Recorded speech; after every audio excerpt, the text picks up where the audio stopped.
Brett McKay here, and welcome to another edition of the AOM podcast, which since 2008 has featured conversations with the world's best authors, thinkers, and leaders that glean their edifying, life-improving insights without the fluff and filler. The AOM podcast is just one part of the McKay mission to help individuals practice timeless virtues through thought, word, and deed. Also, be sure to explore our articles at artofmanliness.com, read the deeper dives we do in our Substack newsletter at dyingbreed.net, and turn our content into real-world action by joining the Strenuous Life program at strenuouslife.com.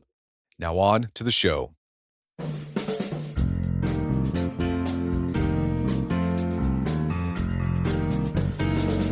Of all the books in the Bible, Ecclesiastes is arguably the most philosophical. Dark, experiential, existential, and unsparingly honest about the human condition, it wrestles with work, money, ambition, pleasure, time, and death. And it does so in a way that feels uncannily modern. Whether you approach it as sacred scripture or simply as ancient wisdom literature, Ecclesiastes has something to say to anyone who's ever chased success, gotten what they wanted, and then wondered, is this really it? Here to unpack this ancient philosophy is Bobby Jamieson, a pastor and the author of Everything is Never Enough, Ecclesiastes' Surprising Path to Resilient Happiness. We discuss why Ecclesiastes resonates so strongly in our age of acceleration and control, why so much of life can feel absurd and unsatisfying, and how the book ultimately shows us how to enjoy and even embrace what first appears to be vanity of vanities. After the show's over, check out our show notes at aom.is/everythingisneverenough.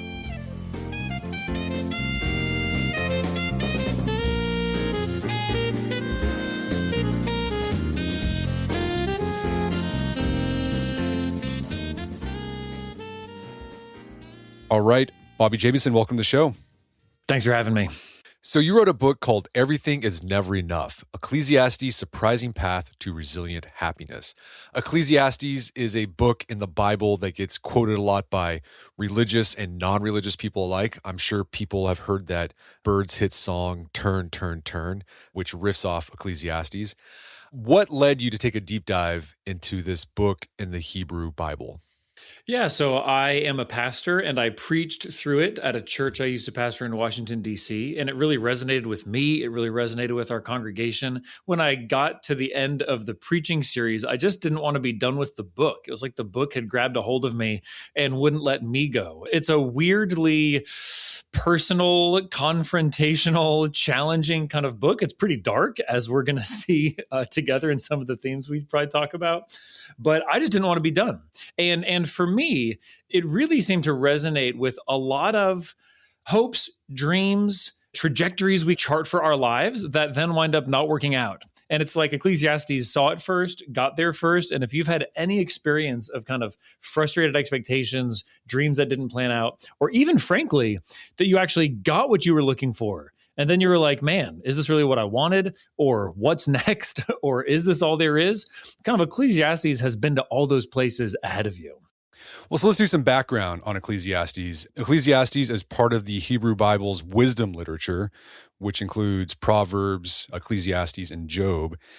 If anyone has ever read the Hebrew Bible, they may have noticed that these books, in particular, these three books, they seem really different from the other books in the Bible, like the books of Moses or the books of the prophets. What makes the wisdom literature different from the rest of the Hebrew Bible? Yeah, one thing is it's in many ways more experiential. It invites you to kind of wrestle with it personally. You have to put work into making sense of it for yourself because it is kind of speaking about all of life from different perspectives. You know, one way to summarize the relationship between Job and Ecclesiastes, Job is somebody who discovered the vanity of all things by losing it all. The author of Ecclesiastes is somebody who discovered the vanity of all things by getting it all and having it all. And so wisdom literature kind of invites you to really reflect on your life as a whole, and you got to kind of earn it. You got to work for it. You know, Proverbs, the book of Proverbs puts contradictory statements side by side, and you got to figure out how to reconcile them. And Ecclesiastes actually does something similar. So yeah, it's not... These books in the Bible are probably especially maybe familiar to or appealing to even a lot of people who don't necessarily, believe in God or believe that the Bible is holy scripture, because they speak so directly to experience, to things like work, money, sex, power, pleasure, all that kind of stuff. It also seems just more philosophical than the rest of the books in the Bible, like existential, like you were saying. Yeah, that's true of wisdom literature in general. And I would say it's even especially true of Ecclesiastes in particular. A lot of people would say Ecclesiastes is kind of the only maybe pure work of philosophy in the Bible, in the sense that it's observational. It's even in a way empirical. The author is kind of testing out these different things by experience. And so there's really sustained reflection on a lot of life's biggest questions. Is there meaning? How can you find satisfaction? What's worth doing? What is good? There's a deep, relentless quest for answers in a lot of these realms that frankly resonates with different traditions of philosophy and even philosophy as it's practiced today. And because it hits on all these big issues, work, money, love, success, failure. When you read Ecclesiastes in the 21st century as a modern Westerner, like you're reading like, wow, I relate to this. Like it feels really modern. It does feel really modern. That was certainly part of my experience, pastoring a lot of like young professionals in DC, kind of preaching through the book, or even just how it spoke to my own challenges and struggles. But even thinking about a bit more, kind of connecting it to maybe some of the challenges and structures in the modern world, thinking about money, thinking about the economy, thinking about issues of justice. Ecclesiastes has something to say about all of those. And I think part of the way it does that is that the author is speaking from the experience of living a whole bunch of different lives in one lifetime. It's almost a little bit like Winston Churchill or something, where you read a biography of Churchill and you go, how did he live so many different lives before he got to like the age of 30? You could do a biography of Churchill that would fill massive volumes from like any 2 years of his life. The author of Ecclesiastes is a little bit like that. There's this full exploration of the potential, the possibilities of work, money, pleasure, power. And so I think in the modern world is in some ways defined by a lot of options. There's a lot of freedom. There's a lot of options. There's a lot of different paths you can follow. And I think one of the main reasons Ecclesiastes resonates so much is basically he's like, look, I chased this path all the way to the end. Let me tell you where it got me. So who wrote Ecclesiastes? Do we know that? Well, I don't think we have a kind of confident or certain knowledge. Historically, lots of Christian and Jewish interpreters have held it to be written by King Solomon, David's son, and to be about his own experiences. I think that's possible. I'm not convinced that's wrong, but I'm also not convinced it's right. The book is technically anonymous. The author just introduces himself as the teacher or the preacher. The Hebrew word for that is kohelet. It's a title, like a job title.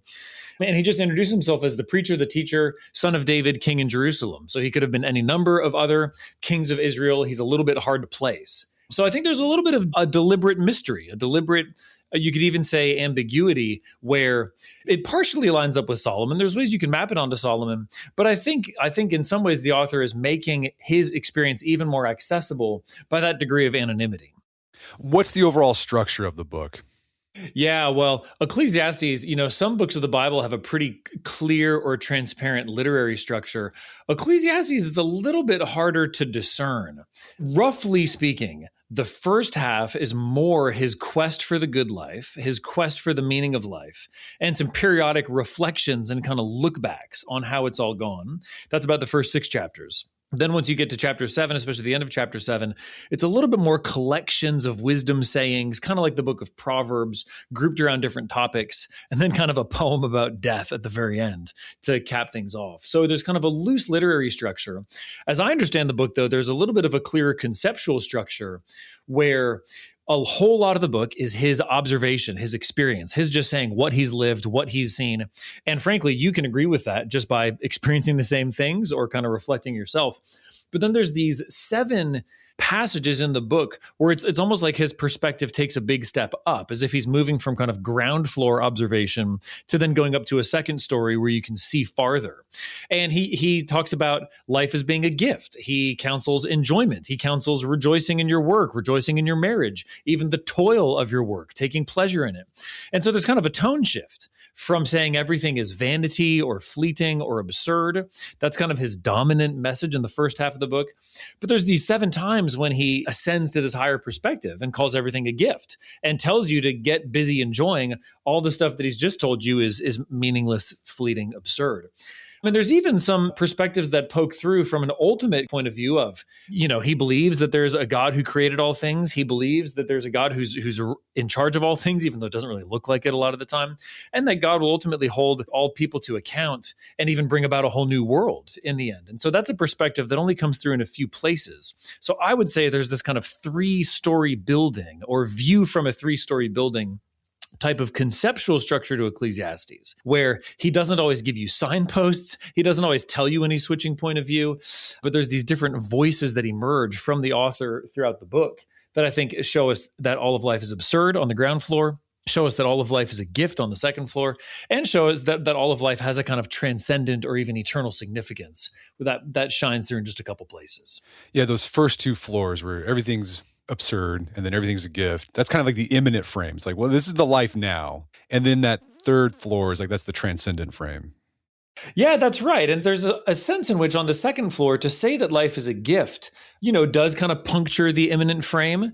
But on the one hand, it also relates then to just how we live day by day, moment by moment, the kind of stuff he's still focused on, enjoying pleasure, enjoying possessions, enjoying even wealth. He says at one point, drink your wine with a merry heart. God has already approved what you do. So there's a sense in which it's a little bit more transcendent perspective to say life is a gift from God. But on the other hand, it very much relates to all the stuff of daily life that we experience moment by moment, day by day. All right, let's dig into what the preacher has to say to us, or Kohelet. Is that how you say his name?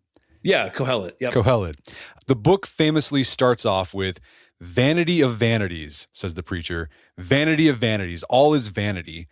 The Hebrew word that got translated into vanity is hevel. What did the Hebrews mean by hevel? Yeah, well, it's one of these words that has kind of a basic or literal meaning, which is breath, wind, vapor. So what are some of the characteristics of breath? It's here 1 second, gone the next. You got to take another breath. If you breathe out on a cold day, you can see a little cloud puff before your face, but then it's gone. So then, as is often the case with a key word like this, there's all these metaphorical associations that grow up from that. Okay, so hevel as breath, well, it's also fleeting. It's here and then it disappears. It doesn't last. It doesn't stay. But Kohelet uses this word as kind of his summary statement for everything. So it becomes kind of a term of art. It's like a 1-word summary of his whole observation of all of life. And some of the situations he applies it to are things where it's not just something like fleeting, that's here 1 minute, gone the next, but actually something deeply dissatisfying. Something that doesn't meet your expectations, even something that's deeply wrong, like a case of injustice. If you know somebody's innocent and they get declared guilty, it's hard to think of something that's kind of more wrong in the world than that. And actually, Kohelet will use the word hevel to talk about a situation like that. Why? Because it doesn't fit. It doesn't match. I would actually say a good kind of modern translation of it is absurd, even inspired by kind of mid-century existentialist philosophy like Albert Camus, the way he uses the word. I think that's actually a pretty good fit for what Kohelet's talking about when he says hevel. Because there's things that don't meet our desires. There's things that don't meet our expectations. There's a kind of condition of wrongness or of a misfit between what we want and even what we expect and even what we have a right to demand, and then what the world actually pays back. Yeah, I like how you used absurd, because I think that's a better word to describe hevel. That idea that we're in this world and things don't go according to how we think they should go. And it's just like, this is absurd. Like, this is absolutely absurd that this is happening to me. And you often have that experience, right? It might be slightly comical.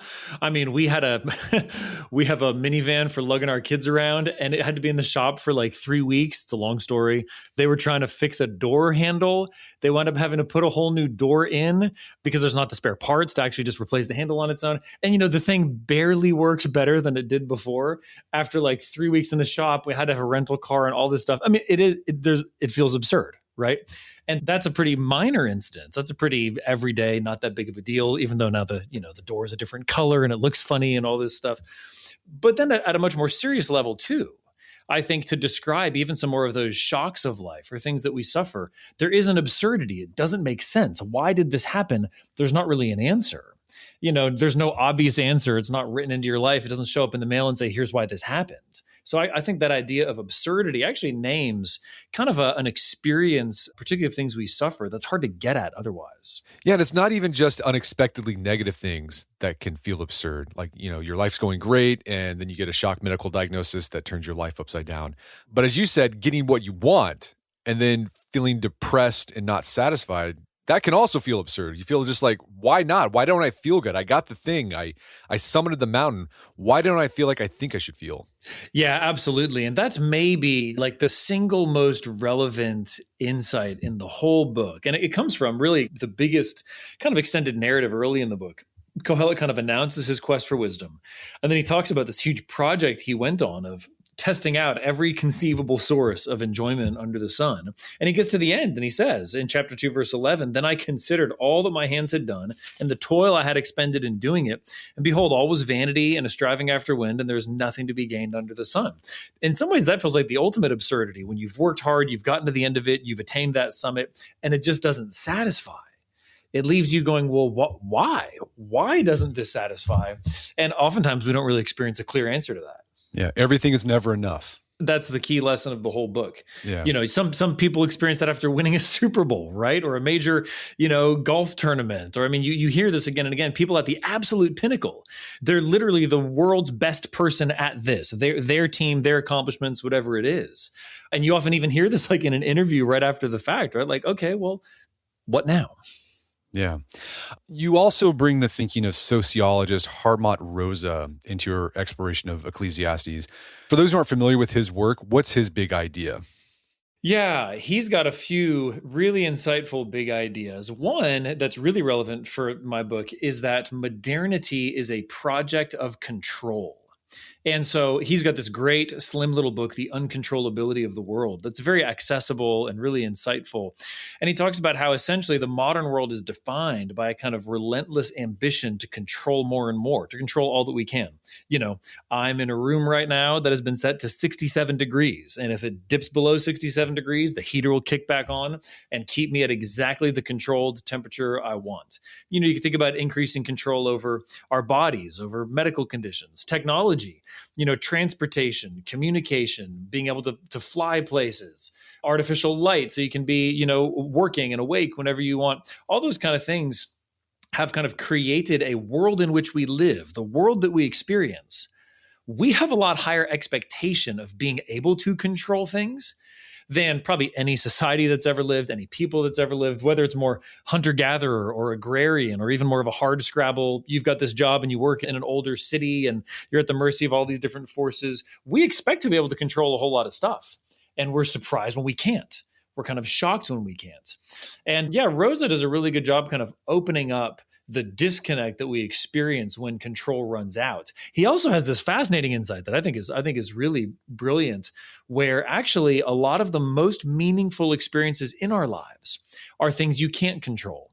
Think about falling in love, getting this woman that you're incredibly into to actually go out on a date with you. And how does it go? Or you're at the championship game and your team wins by a kind of last minute, 3-pointer, or you're at the concert that's your favorite band and they play, your favorite song from your favorite album and it's just as good as you thought it would be.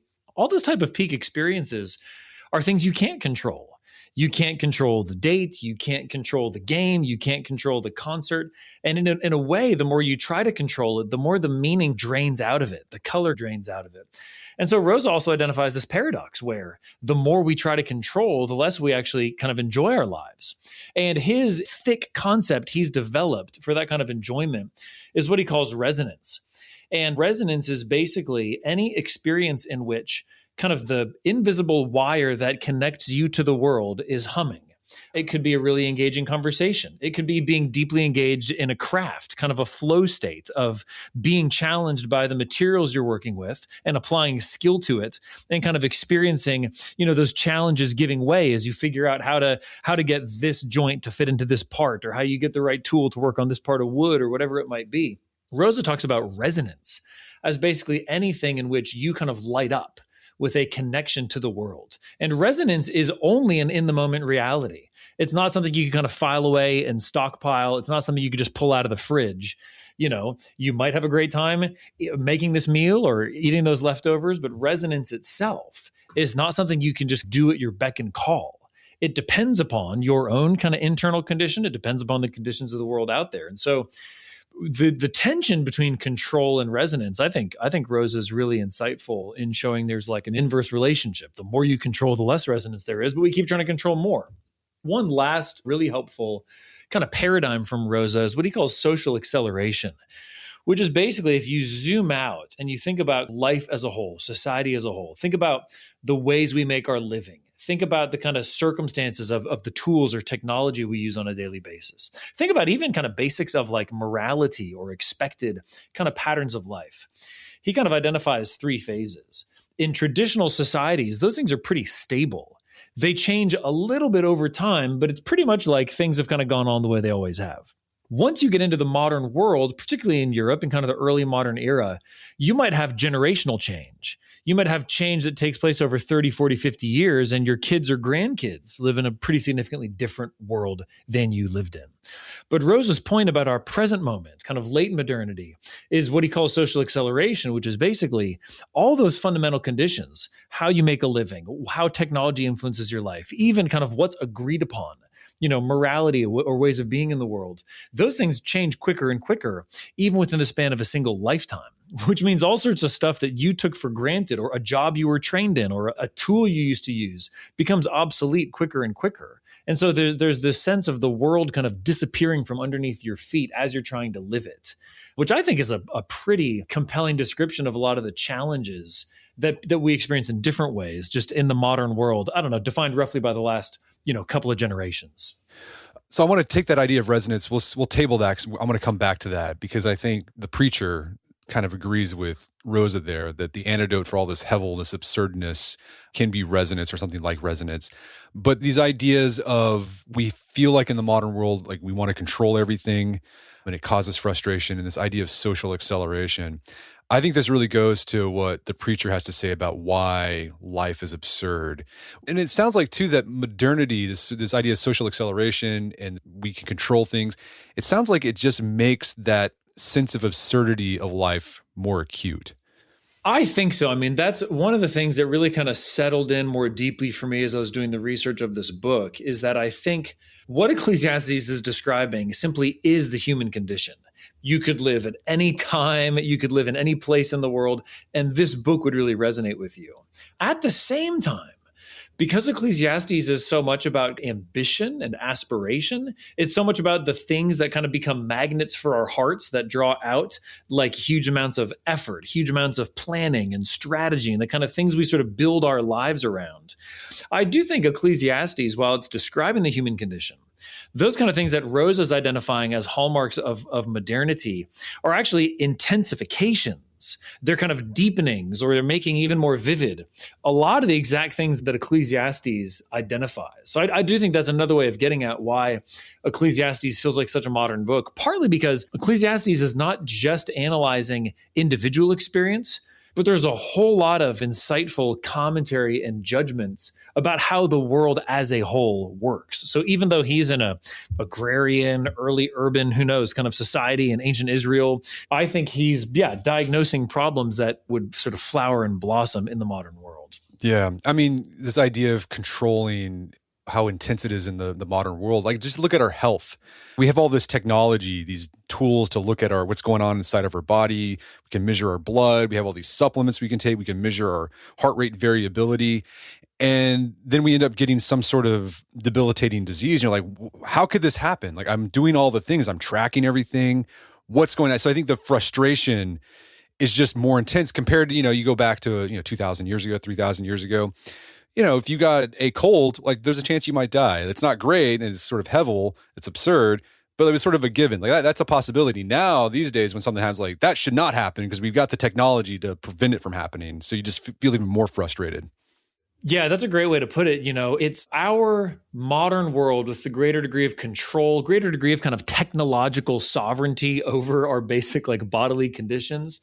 It makes it even harder for us to be reconciled to the realities of accident, injury, illness, ultimately death. Like if you're in any kind of pre-modern society, you are just so much more surrounded by death. It's so much more of a kind of a fact of life. It's a part of the daily fabric of life. That's sad. I'm not saying it's a good thing, but it also kind of reconciles you to that reality. Whereas we can sort of put death behind this kind of sealed off door.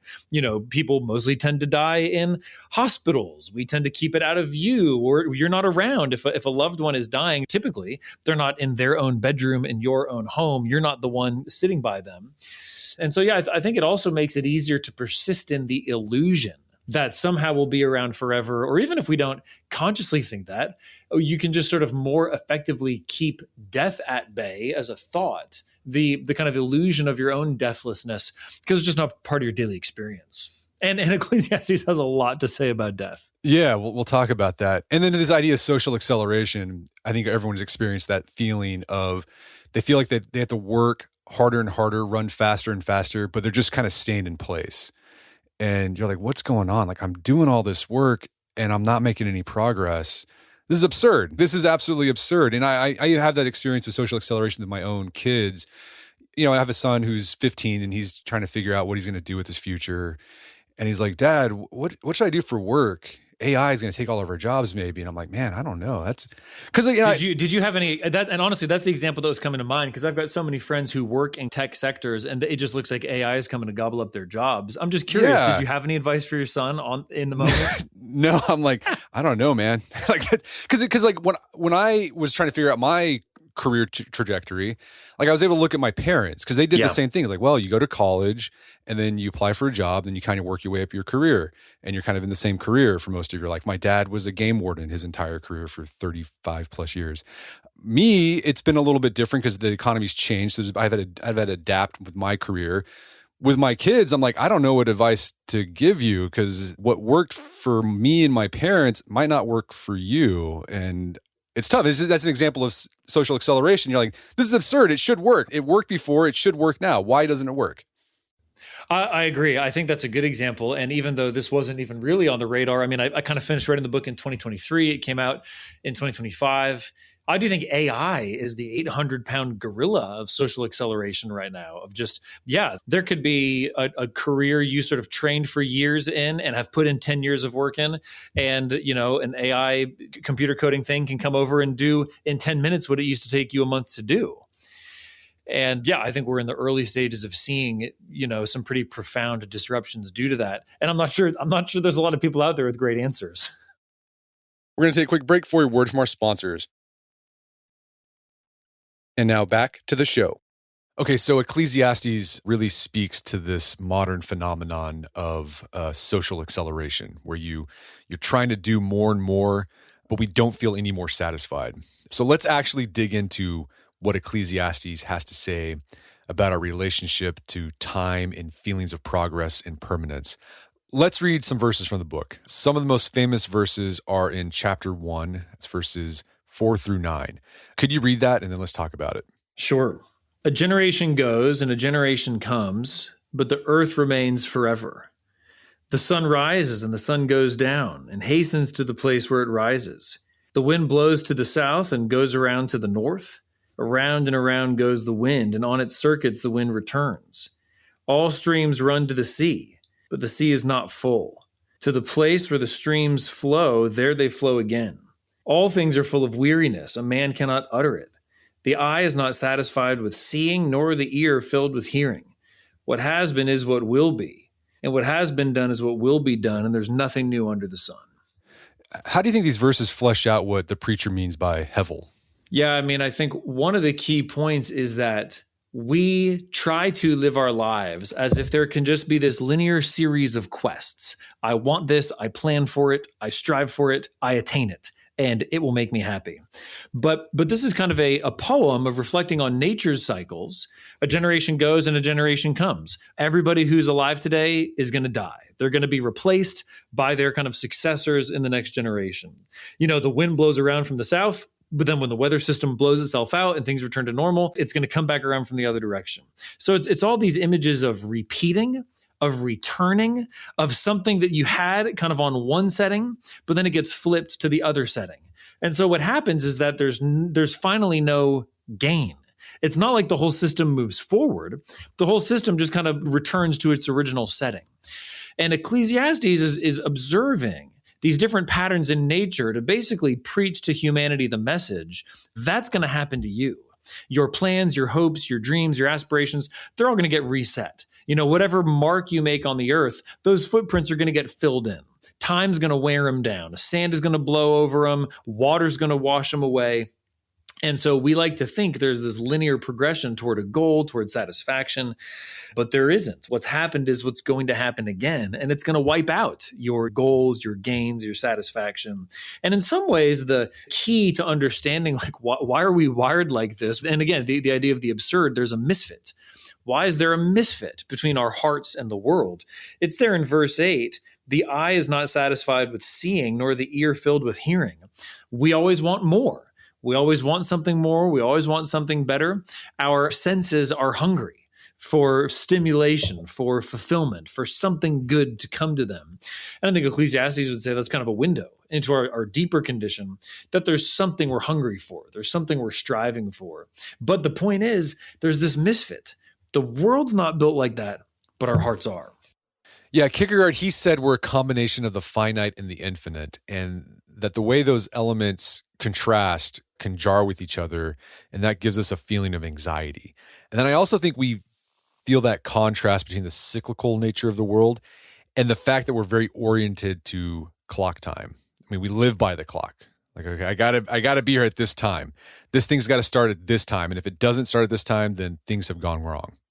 Yeah, and clock time obviously enables all kinds of stuff to happen. Like, time only got standardized in terms of like everybody being on the same hour, minute, etc., ready, set, go. I think as a kind of international congress meant to facilitate train travel, because it has to be this incredible precision, and everybody's got to be synced up if you're going to have trains moving at dozens of miles an hour down a track to get to a certain city at a certain time, etc.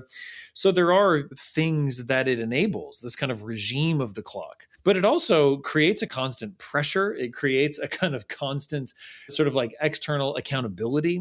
And it can tempt us. Rose is really insightful on this. It can tempt us to think that we actually have more control over our time. Like, time is a resource that you can sort of save, spend, invest, reclaim, recoup, not waste. Like, time is this kind of commodity that we can do all these different things with. And in some ways, that's kind of metaphorically valid, right? But it also tempts you to think, oh, I'm in charge of my time. Time is my thing. I get to spend my way. Whereas actually, we're much more kind of subject to time's cycles. We're much more sort of stuck in time. It only goes in one direction, right? Like, if you really want to be in charge of time, try to make it run backwards. Try to get a do-over for that mistake you just made, or try to hit pause. Like when your kid is just having some incredibly sweet, fun, cute thing you just want to savor, well, it's going to end. You wish you could pause it, but you can't. So I think clock time tempts you. Again, it's that issue of control, to think you have more control over time than you actually do. Yeah, you quote this Jerry Seinfeld bit where he talks about saving time. It's like, oh, I'm saving time. It's like, where does that time go that I saved? Does it go to the end? He's like, no. You're dead. You don't need to build up that saved time. Like, you're going to die. It's a very Ecclesiastes message there. Totally. And Seinfeld, as the kind of prototype observational comic, he resonates so much with Ecclesiastes. I think Kohelet is kind of like a stand-up comic in the way that he kind of squints at the world, looks at it from a certain angle, draws kind of a caricature that then makes you go, oh, wow, like that actually is my life. So work and making money make up a lot of human life. And you talked about that. The preacher talks a lot about work and money. What did he say about work? And why did he think it was hevel or absurd?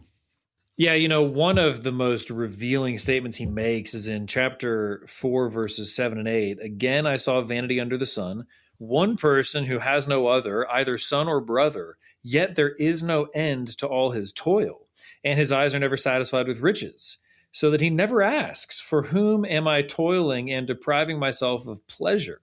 This also is vanity and an unhappy business. He's basically diagnosing the workaholic, 2,500 years or 3,000 years before somebody coined that term as a psychologist to describe a typical modern struggle.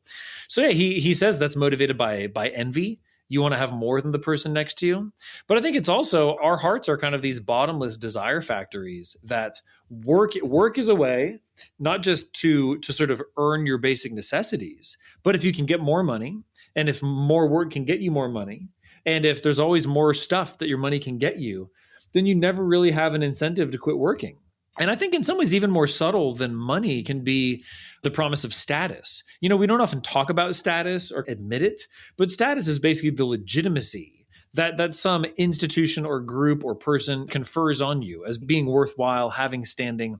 And in our society, the only universal currency of status is work.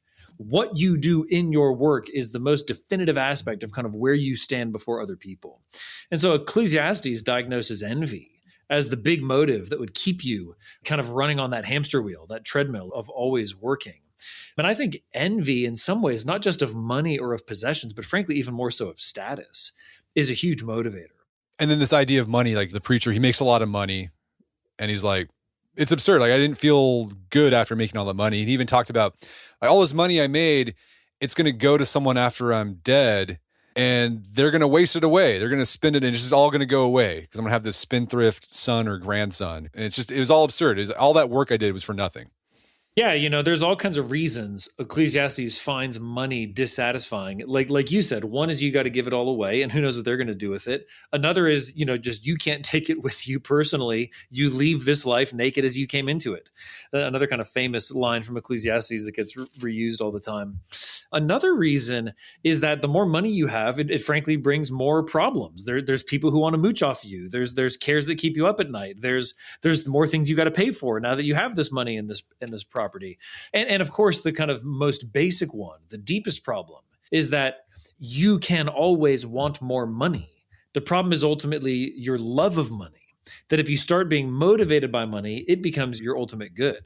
And so Ecclesiastes in a couple of places warns about, being sort of driven or controlled by the love of money. And so I think that's hugely relevant. I mean, in our society, more than ever, money can get you virtually anything, and you can sort of monetize anything. I mean, I think it's great, Brett, that you have this podcast and all the other stuff associated with Art of Manliness, where you get to build a living doing this stuff that's helpful for other people. But there's also kind of a flip side to the sort of, ethic of entrepreneurship. You can always have a side hustle. You can always turn this into a gig. You can always be at the back of your mind thinking like, is it okay for me to just be enjoying or having a good time or relaxing when, maybe there's a way to monetize this. You know what I mean? So there's in our society more than ever, there's infinitely more ways you could be kind of enslaving yourself more to money.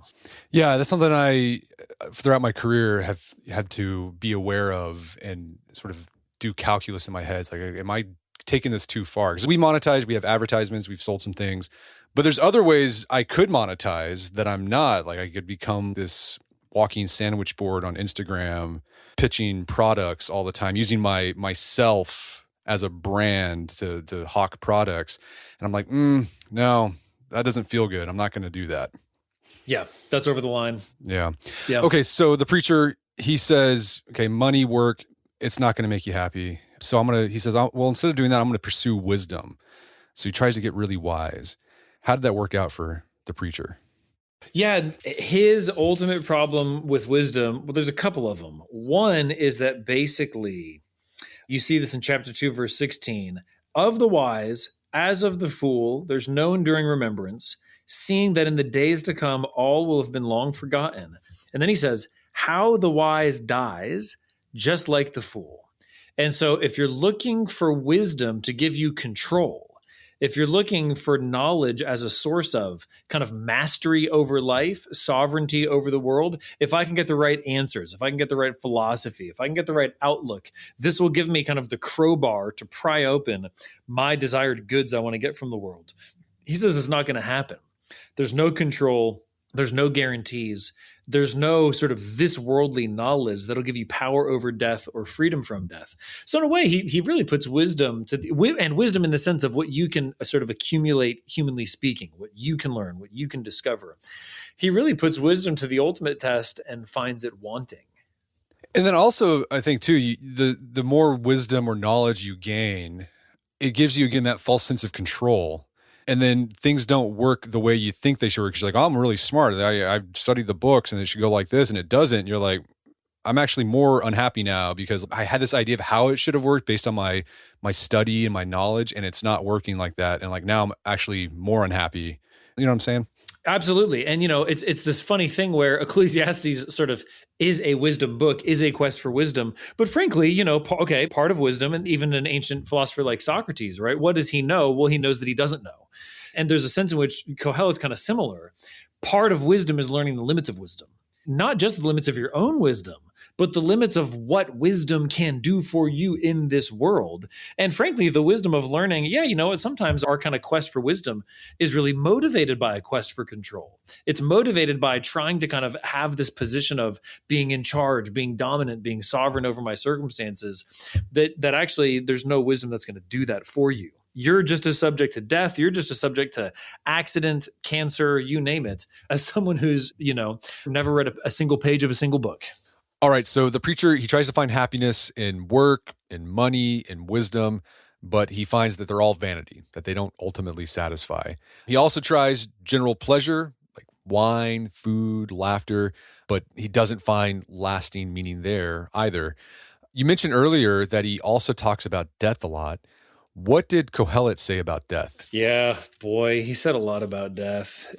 One thing he says about death is basically you don't know when it's coming, and it happens at an evil time, which is dark, but is also bracing and can help you really appreciate the sort of limited and fragile gift that life is.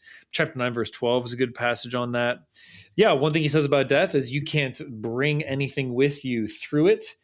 That's chapter 5, verse 15. Man, he says so much about death. One thing he says about death is that death is the end. Like you were pointing out, you could amass this fortune. This is basically the end of chapter 2.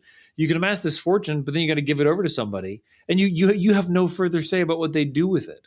So death is the hard and total limit of every pursuit, every project, every pleasure, all the things that we kind of give our hearts to that we think is the stuff that makes life worth living. Death is just an absolute end to all of it. And especially, death doesn't discriminate.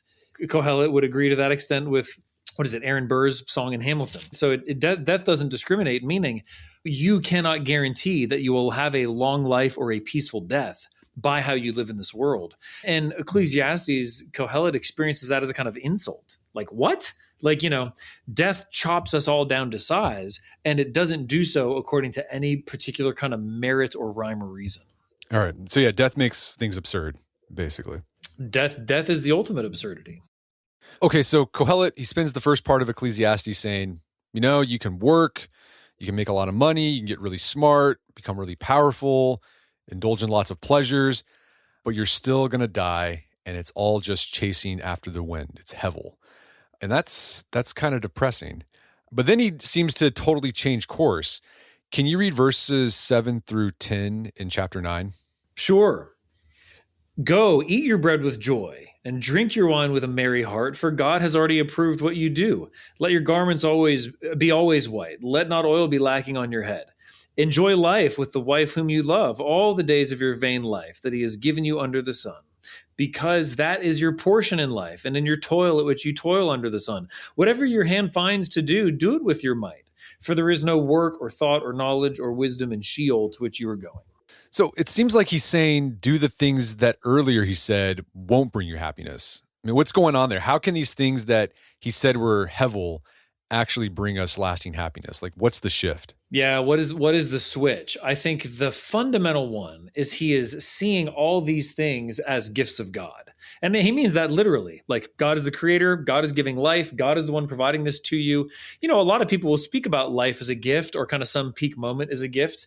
And I think there's a real insight there. I think actually Ecclesiastes would say, yeah, kind of trace that insight all the way down. There's a real reality there that it's not from you. It's not ultimately even from this world. It's from God. So recognizing that life is a gift means I didn't ultimately create this. I didn't ultimately deserve this. My work, my skill may have contributed, may have helped to kind of bring this about, but there's so many things beyond me and apart from me that had to take place. If I'm a farmer, I know this intimately. because it depends upon soil and sunlight and the weather and rain and all sorts of factors that are just clear beyond my control. And I think Ecclesiastes would say, yeah, actually, every good thing in your life is like that. So recognizing the limits of your influence, recognizing the limits of your control, even frankly, realistically recognizing the limits of the good thing itself. It is going to end in death. It isn't going to last forever. You're not going to have total control over it and be able to make it perfect.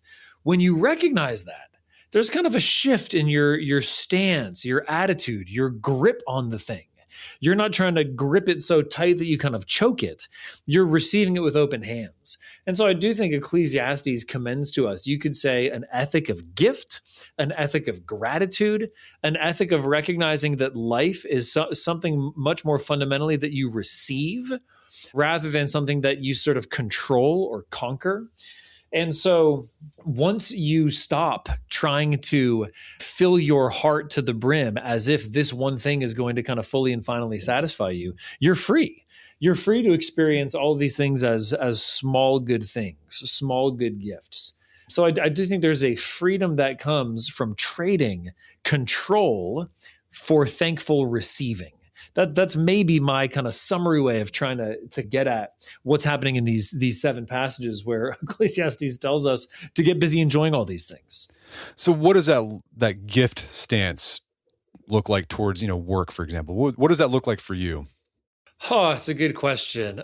I think it looks like learning to treat whatever work I'm getting to engage in, even moment by moment, hour by hour, day by day, to try to be thankful for it, to try to give myself to it fully, to try to be alert to the opportunities of maybe ways it might challenge me or help me grow, and to try to recognize and be thankful for if this work in any way benefits somebody else. And I kind of get any glimpse of that, to be thankful for that, and to not make my stance toward my work depend upon some farther off payoff that may or may not happen. And the payoff could even be some hoped for kind of fruit of the work itself. If I persevere in this for X number of years and I get it to this level and it develops in this way, well, you literally don't know what's going to happen.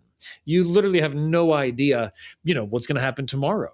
And so I think that we can often, of course, we're planning creatures, we're hoping creatures. You have to have some hope for the future to do any work at all. But I think often we can sort of load up our sense of value or worth or expectations really on the kind of compounding future interest that we hope is going to happen. And I don't just mean financially. I mean in terms of the work, its growth, its influence, its development, whatever it is. So I think for me, trying to learn to be present in the moment to whatever challenges there are, whatever opportunities there are, even difficulties and snags and snares as an opportunity to grow in some way personally. One kind of one-word summary for it would be trying to have an ethic of craft as much as I can. I'm influenced here by Matthew Crawford, his book, Shop Class's Soulcraft, or the sociologist Richard Sennett has a wonderful book on craftsmanship, where craft, and any job that you can both start and finish, any job at all that you can do the whole of yourself and have some responsibility for the finished product, there can be an element of craftsmanship. You can control the process. You can control the tools you're working with. You can respond to difficulties and challenges as a way to actually grow in your skills. So just for me, very personally, I write a lot, I preach and teach a lot to try to apply kind of an ethic of craftsmanship to anything at all that I can. When you do that, you actually find that, the difficulties you run into are ways to get better at working with whatever the materials you are that you've been given with. Yeah, so focus on the process, not the outcome. Exactly. Try to invest as much as you can and learn to enjoy the process, even the more frustrating parts of it. Yeah, learn how to become absorbed in process and care less about outcome. Well, what does that gift stance look like towards wealth? Because, the preacher says, enjoy your wealth, enjoy your money. But a lot of scripture can seem kind of down on money or gives a lot of warnings about money. So what does a gift stance towards money and wealth look like? Yeah, I do think Ecclesiastes allows you to enjoy the good things of this life, including things that could come with wealth or possessions, with a clear conscience, with a true heart. Most of the things the Bible says about money are against love of money, against excess, against being sort of taken captive by wealth. But there's even passages in the New Testament, like where the Apostle Paul talks about God giving us all things, richly to enjoy. And that really resonates with Ecclesiastes. So I think there are ways to wisely, responsibly enjoy good things in this world. I think there's also ways to kind of set disciplines, limits, boundaries. Can you use those things in a way that's generous and open-handed and really freely letting others partake of them? Will you set limits to kind of your own maybe standards of consumption or keeping up with the Joneses, or not letting your sense of aspirational lifestyle expand to fill your whole paycheck or go beyond it? So I do think there's practical and spiritual disciplines you can put in place to, frankly, guard against the dangers of wealth. At the same time, Ecclesiastes says, yeah, enjoy it. Yeah, and he says you can enjoy other pleasures of this world too. Like, even though he said before that pleasures can be hevel, he says that there is a way you can truly enjoy them. Yeah. Yeah, that's right. So like in chapter 6, verse 9, he says, better is the sight of the eyes than the wandering of the appetite. This also is vanity and a striving after wind, which basically says any good thing in front of you, from a meal to a conversation to time with your spouse to whatever it is, any good thing in front of you can be the source of enjoyment. But you have to kind of discipline your mind and heart to actually be present, to actually, as it were, consume the meal that's in front of you. There is this thing in front of you if only you'll look at it. It's right before you. But what do we so often do? You kind of look away from the thing that's right in front of you, and your appetite wanders off into all these directions. So yeah, the modern world, your appetite can wander off infinitely, indefinitely. You can get whatever you want. There's actually a discipline of enjoyment that can kind of serve as a bridge from his more dark sayings to the actual ones about enjoyment. Enjoyment actually takes discipline. You somehow have to tie your appetite to this thing that's right there in front of you, rather than being like, oh, what if it was this? Or, oh, this could be better. Or, oh, this happened last time. Or, oh, I wish I was here. Yeah, and I think this all ties in nicely with Rosa, this idea of taking a gift stance towards life. You can't control gifts, and if you stop grasping for control, it counterintuitively makes the thing more enjoyable. Yeah, 100%. And Rosa even talks about resonance having the character of a gift. And that's one way to understand the experience of resonance. So I think Rose is really insightful. And I think there's something about even, whatever parts of your work life or your various responsibilities might seem to have the most element of toil. If you've got little kids, it might be cleaning up their messes, taking care of their bodily needs. There's aspects of taking care of little kids that are a grind. It's donkey work. But how can you learn to enjoy even that, both with your kids and the time you get to spend with them, and frankly, enjoying that donkey work for the sake of your kids? It's a dirty job, but somebody's got to do it. And the fact that you're, getting to do this and having to do this because of these gifts of human beings that are in your life, even that could allow for a little bit of resonance, a little bit of enjoyment to come through in the toil that might come with, say, the care of young children. Yeah, I do that a lot. Something my kids do. It's really annoying, but I've had to reframe it in my mind, is that they'll get printer paper out of the printer and then they leave it open. And so when I print something, it's like, doot, doot, doot. And I'm like, ah. And I want to yell at them, close the printer drawer. But then I think, I have kids. This wouldn't happen if I didn't have kids. They come with frustrations, but I'm so glad I have kids. They're making creations, man. For me, it's like when they leave that stack, like there's like 3 pages they've drawn on, but then they leave like 45 spread out over the couch. Right. Right. So you have kids. This wouldn't happen if I didn't have kids. So enjoy it. I mean, how has Ecclesiastes helped you remember that life is for living? Because I think that's the message that the preacher ends with. It's like, this life is for living. It's not for scheming and gain and all that stuff. It's just for living. Yeah, I think in some ways that kind of stuff we've been circling around for the last few minutes, like learning to be present for life's present goods, both that's a gift to be enjoyed, and frankly that it takes a certain discipline. Like you're at the pool with your kid in the summer, it's 3:00 on a Saturday, just be there. That is the only place you can be, and boy, is it a great place to be. So whether it's 3 p.m. on a Saturday in the summer, whether it's having a bonfire in the fall and just roasting a hot dog in your backyard, whatever it might be, that's the only moment you have. That's what Martin Luther was commenting on something in chapter 5, where he basically said, this is the key statement of the whole book, that the present moment is the only moment you have. It's the only one that belongs to you. And there really is a choice of receiving it as a gift, enjoying it. And that takes a kind of self-limiting. It takes kind of shrinking yourself down to fit yourself in. Here's where I am. As a Christian, I believe here's where God has put me. Here's the moment he has for me right now.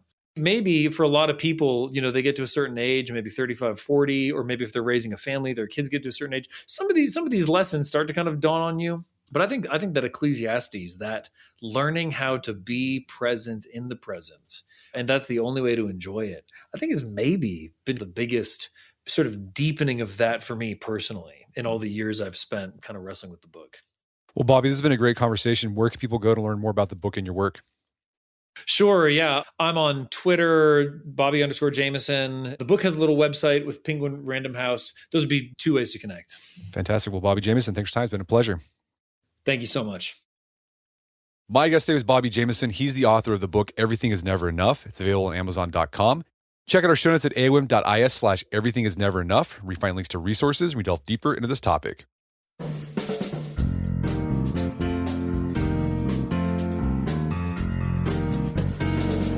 Well, that wraps up another edition of the AOM podcast. If you haven't done so already, I'd appreciate it if you take 1 minute to give us a review on Apple Podcasts or Spotify. It helps out a lot. And if you've done that already, thank you.